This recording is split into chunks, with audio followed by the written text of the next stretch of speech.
പ്രിയപ്പെട്ട വിദ്യാർത്ഥികളെ, ഇന്ന് ഭാഗങ്ങളുടെ ഭാഗം, പാർട്ട് ഓഫ് പാർട്സ് എന്ന ഒരു ചെറിയ ഭാഗം, വളരെ എളുപ്പമാണ്. എല്ലാവരും വീഡിയോ ശ്രദ്ധിക്കുക. 1/2 ഗുണിക്കണം 1/2, 1/2 ഇൻറ്റു 1/2. ഈ ഭിന്നസംഖ്യകൾ ഗുണിക്കുമ്പോൾ ഞാൻ പറഞ്ഞു നേരിട്ട് ഗുണിക്കുക. അപ്പോൾ 1 1 2 2 4, 1 1 2 2 4, 1 ഇൻറ്റു 1 1, 2 ഇൻറ്റു 2 4. ഇത്രേ ഉള്ളൂ. ന്യൂമറേറ്ററും അംശവും തമ്മിൽ ഗുണിക്കുക, മൾട്ടിപ്ലൈ ചെയ്യുക. ഡിനോമിനേറ്ററും ഛേദവും തമ്മിൽ മൾട്ടിപ്ലൈ ചെയ്യുക, ഗുണിക്കുക. ഇത്രേ ഉള്ളൂ ഭിന്നസംഖ്യകളുടെ ഗുണനം, മൾട്ടിപ്ലിക്കേഷൻ ഓഫ് ഫ്രാക്ഷൻ. ഇവിടെ ഇതെങ്ങനെ വരുന്നു നിങ്ങൾ?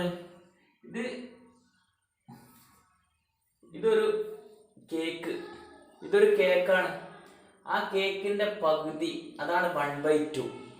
ആ കേക്കിന്റെ പകുതി ഇത്രയാണ് 1/2. ഈ 1/2ന്റെ 1/2 എന്നാണ്. 1/2ന്റെ 1/2 അരന്റെ അര എത്ര? കാലല്ലേ.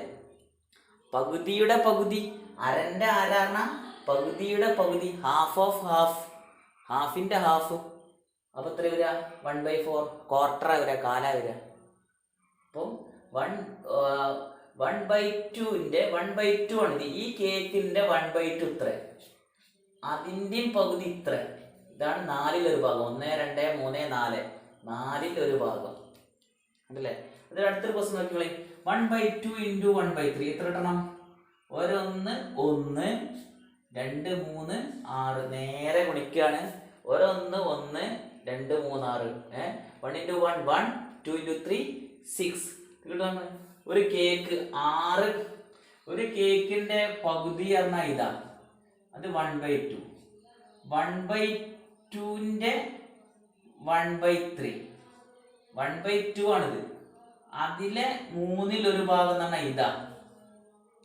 1/2ന്റെ 1/3 എന്ന 1/2നെ 3 ഭാഗമാക്കി.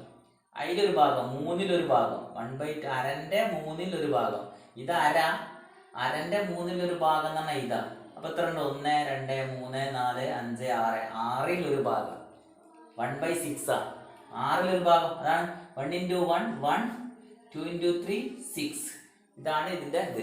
അപ്പൊ നമ്മൾ ഇത്ര ഒന്നും കൺഫ്യൂഷൻ ആയിട്ടൊന്നും പോണ്ട. നിങ്ങൾ എന്ത് ചെയ്താൽ ഭിന്നസംഖ്യകളുടെ ഗുണനം, മൾട്ടിപ്ലിക്കേഷൻ ഓഫ് ഫ്രാക്ഷൻ എന്താണ്? ന്യൂമറേറ്ററും തമ്മിൽ മൾട്ടിപ്ലൈ ചെയ്യുക, ഡിനോമിനേറ്ററും തമ്മിൽ മൾട്ടിപ്ലൈ ചെയ്ത ഉത്തരം എഴുതുക. അംശവും തമ്മിൽ ഗുണിക്കുക, ഛേദവും തമ്മിൽ ഗുണിക്കുക. ഒരു പ്രശ്നമില്ല. കൂട്ടുമ്പോൾ കുറക്കുമ്പോഴുള്ള ഒരു കൺഫ്യൂഷനും ഗുണനത്തിലോ ഹരണത്തിലോ ഇല്ല. എളുപ്പമാണ്.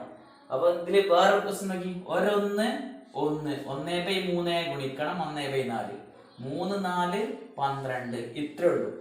ഇതിൽ പിന്നെ നിങ്ങൾ മനസ്സിലാക്കേണ്ട കാര്യം, ഹാഫിന് 1/2 പറയാം ഹാഫ് എന്നാ.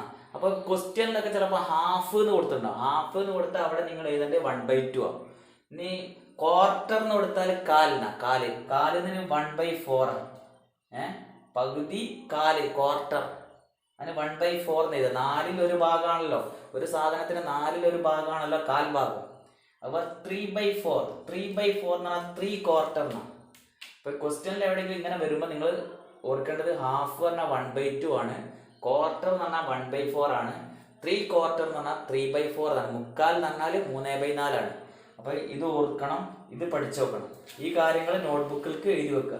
അപ്പൊ നിങ്ങൾ ചെയ്യേണ്ടത് ഇതൊക്കെ നോട്ട്ബുക്കിലേക്ക് എഴുതി വെച്ചിട്ട്, ഞാൻ ഇതിൻ്റെ അടിയിൽ കുറച്ച് പ്രവർത്തനങ്ങൾ പറയുന്നുണ്ട്. ആ പ്രവർത്തനങ്ങൾ എങ്ങനെ ചെയ്യേണ്ടത് എന്നുള്ള ഓഡിയോ വിടും. ആ ഓഡിയോ കേട്ടിട്ട് വീഡിയോ കാണുക, ഓഡിയോ കേൾക്കുക, എന്നിട്ട് നിങ്ങൾ ആ പ്രവർത്തനങ്ങൾ ചെയ്യണം.